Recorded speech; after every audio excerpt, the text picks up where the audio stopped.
we have a very special opening prayer.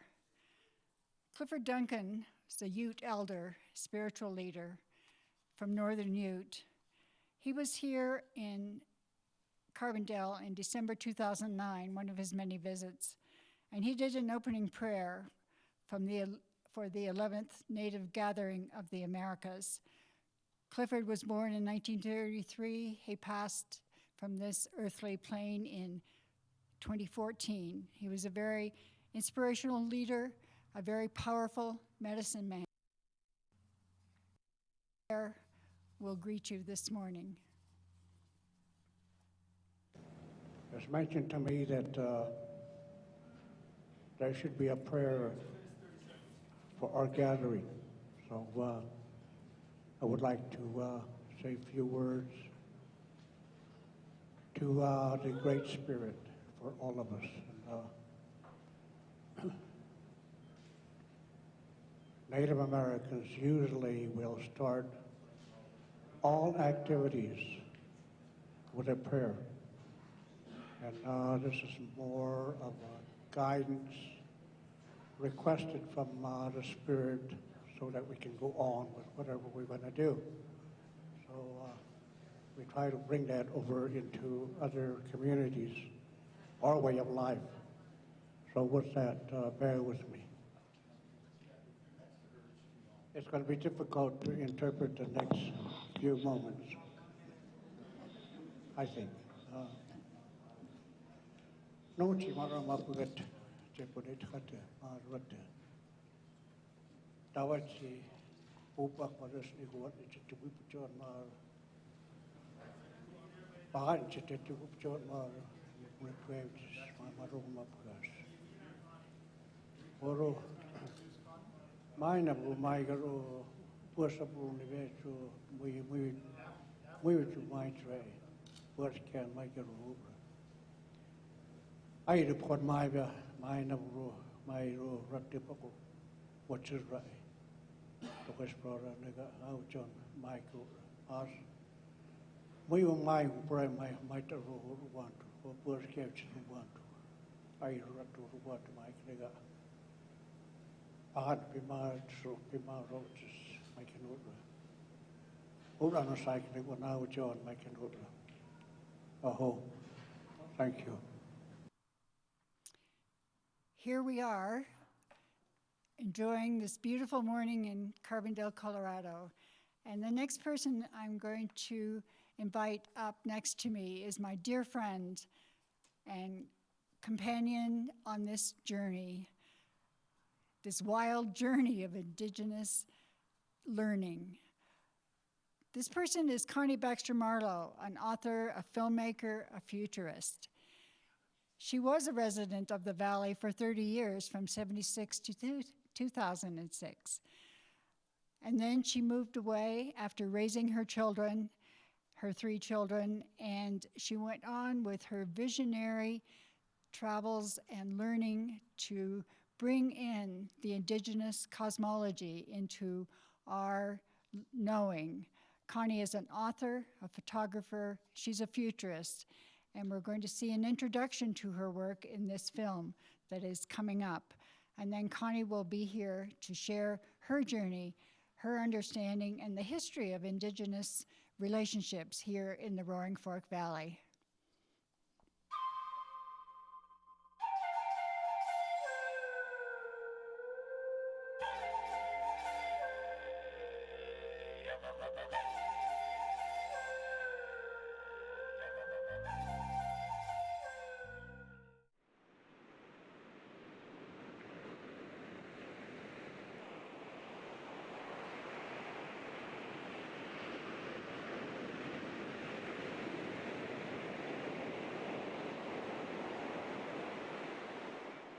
Peace will come to prevail on earth, a prophecy. It will be through the inspiration of individuals on a large-scale basis that world change will be effected. Separation, fear, hatred, and violence are old patterns learned for survival in a bygone era. They are like an old suit that no longer fits. We are beginning to realize that these attitudes do not reflect our innermost feelings. There's a volcano that's about to erupt into the world today.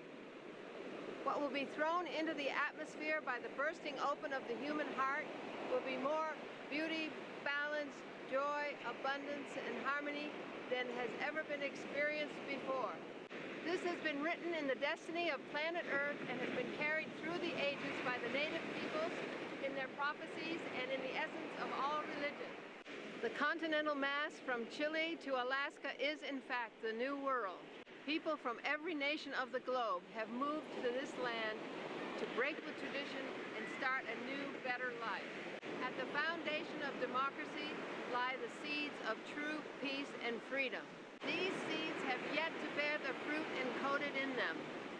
The indigenous peoples of the world have been holding keys to true peace, freedom, and harmony in the essence of who they are and their core spiritual knowledge.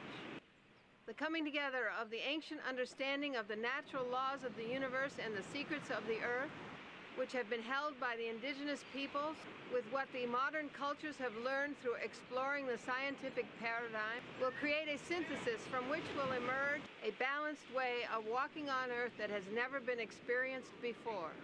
This new experience will come from the choice of individuals to abandon fear and open their hearts to the full potential of the human spirit. There is a new energy on earth which supports the manifestation of the infinite balance, abundance, and unconditional love that lie at the foundation of universal law. We are experiencing these in our lives, and they are influencing us as to what choices we make as we live day by day.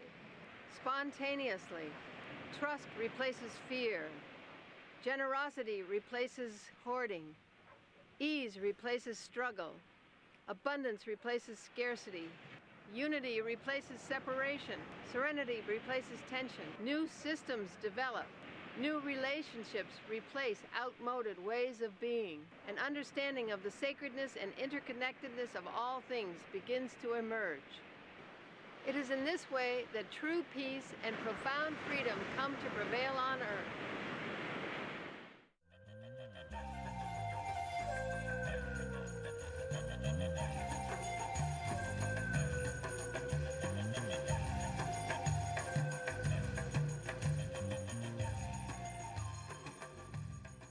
The principles found in indigenous thought, the way of life of the native peoples of the Americas and most traditional cultures and tribal cultures, are principles that resonate to the deepest aspiration of all of humanity and can be thought of as pan-indigenousness, the thread that binds the heart of humanity together in a vision of a world in balance. We can compare and contrast these principles of indigenous cosmology with the principles that drive the society we live in today. Sharing versus hoarding and saving. Concern for the common good versus individualism at the expense of the common good. Cooperation versus competition. Concern for the future impact of present action versus instant gratification. Respect and reverence for all of life versus dominance of a concern for profit. Trust in the love of a higher power manifested in all action versus fear and doubt. Living in balance with the rhythms of life versus being constrained by a man-made concept of time. Understanding the interrelatedness of all things and actions versus separation. Understanding and trusting abundance versus fear of scarcity. An understanding of the co-creative power of thought versus random coincidence. Equality between all aspects of life versus human dominance. Incorporation of the metaphysical into physical reality versus being bound to the limits of physical reality.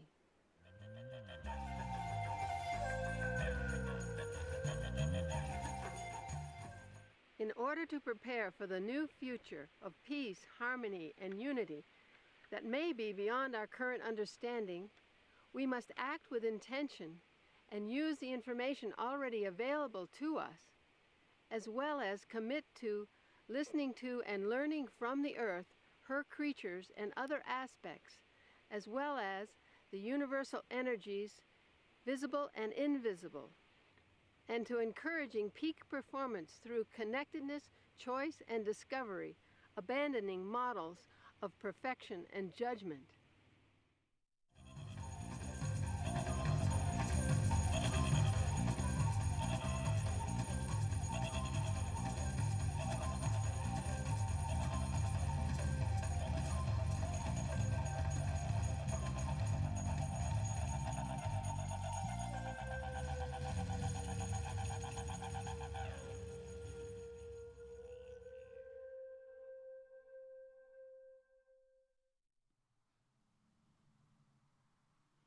You've seen Connie on film, and now I'm so thrilled to invite Connie up to share her story with you all. Connie, please come in.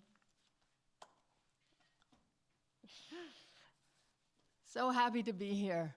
And you've just experienced the vision I wrote about in the mid-90s during the time when the visionary elders who came into my life to show me the missing pieces of the paradigm that I was seeking. And I saw not the way things could be, but what I believe is the way things will be as we awaken to our true nature and the true nature of reality. The indigenous peoples have been carrying clues for us for this time. Now that the old systems built on beliefs driven by fear, concepts of scarcity, and separation are collapsing, making way for the new ways of being you heard in the video, a prophecy of things to come. I came here to the Roaring Fork Valley in the mid-1970s with a knowing deep within that humanity was out of balance. And I was shown that the Native Americans were carrying something extraordinary in their knowledge and way of life. This knowing of something new, something old, something different being carried by the Native peoples became apparent to many of the inhabitants of the valley, who developed initiatives that led the valley to becoming a model of involving the original caretakers of the land, the people we know as the Ute, whose traditional name is Nooch, in this land's present and future use.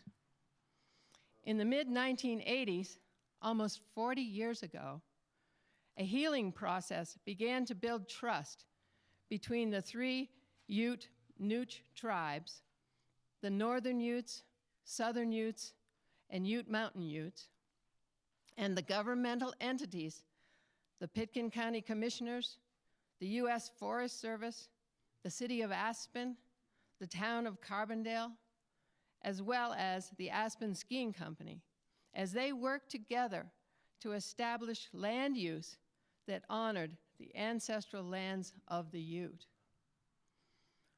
From this contact, visionary, heart-centered catalysts valley-wide saw the importance of the spirit, wisdom, and way of life of the Ute for the unfolding of the consciousness of humanity as well as land use.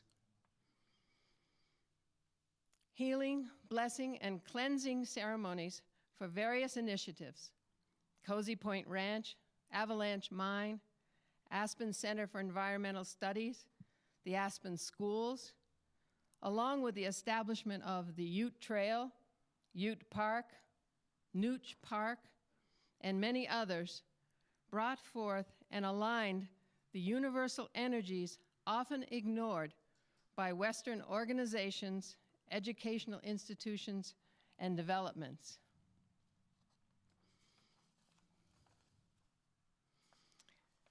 There have been many organizations that have developed through the years to involve the residents of the valley with the Utes. I'd like to name a few. I founded Friends of Earth People that created forums for the visionary elders to share their understanding of the nature of the universe, 1990 to 2002. Sarah Pletz founded the Living Arts Foundation that hosted talking circles with city, county, and citizen representatives every July 4th from 1993 to 1997 in recognition of the Indigenous role in the development of American democracy. Olympic skier Susie Chaffee founded Native Voices Foundation and brought the Utes back to their ancestral homeland to enjoy skiing the magnificent mountains they call home from 1999 to 2004. Deanne Vitrak Kessler founded the Aspen Ute Foundation, now the Aspen Indigenous Foundation, that hosts annual powwows and the Shining Mountain Indigenous Film Festival, 2016 to the present. The Aspen Historical Society, under the direction of Nina Gabianelli, working with Skyla Loma Haftua, a Northern Ute tribal member, began a program and exhibition that travels throughout the state to libraries, small museums, and schools to interpret the Ute culture through history and storytelling, 2012 to the present. In Carbondale, Rita Marsh founded Davi Nikent Center for Human Flourishing in 2003 and the Roaring Fork Valley Circle in 2010 to sponsor ongoing programs that support Indigenous cultures and wisdom, hosting the 2009 11th Native Gathering of the Americas and the 2010 Indigenous Grandmothers Gathering, with significant ongoing programs today.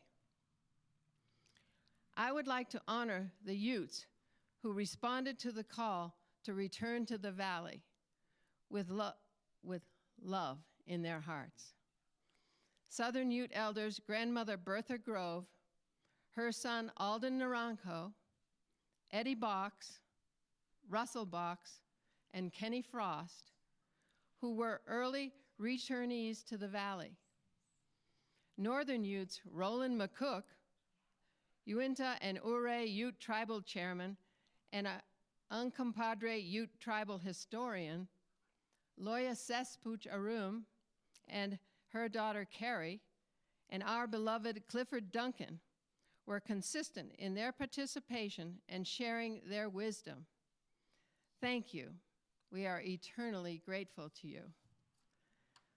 I would also like to honor Grandfather Wallace Black Elk, Lakota elder, who came often to the valley to share his wisdom and message of unity throughout the 90s. And Marilyn Youngbird, Arikara Hidatsa elder, and Grandmother Kitty, Lakota Nakota elder, all of whom performed sweat lodges and shared their knowledge and gifts. I will close with this quote from Nicholas Black Elk, from Black Elk Speaks, Oglala Lakota. The first piece, which is the most important, is that which comes within the souls of people when they realize their relationship, their oneness with the universe and all its powers. And when they realize that at the center of the universe dwells the Great Spirit, and that this center is really everywhere. It is within us. Thank you very much. And now Rita will introduce the Indigenous piece of the program.